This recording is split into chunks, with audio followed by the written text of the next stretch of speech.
I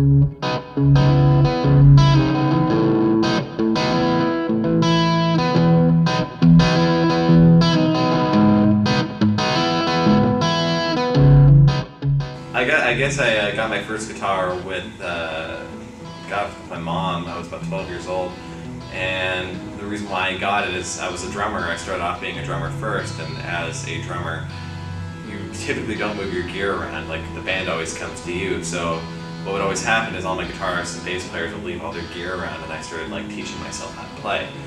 I started teaching myself guitar, and I went out to a shop in Tacoma, Washington called Ted Brown Music. And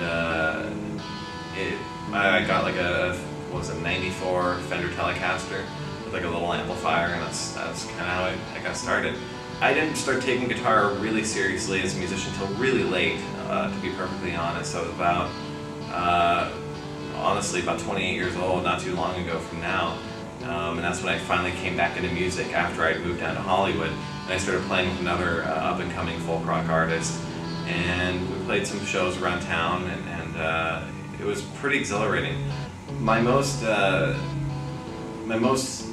favorite show, I would have to say, is probably our first time we ever played at the Whiskey A Go-Go. The Whiskey A Go-Go was one of those venues that I always dreamed about playing as a kid. And that dream was fulfilled. It was a pretty packed house. It was really fun to be on that like 6-foot tall stage, however tall it is. I know it's just enormous. And you look down at the whole crowd, and they're into it, you're into it, and it's really, really exhilarating, especially to play venues, a venue like that had such legends like the Doors and Zepp and all these other famous bands that passed through, Van Halen, the Police, like you name it. All these huge bands have been on that stage, and I got to share the stage with them.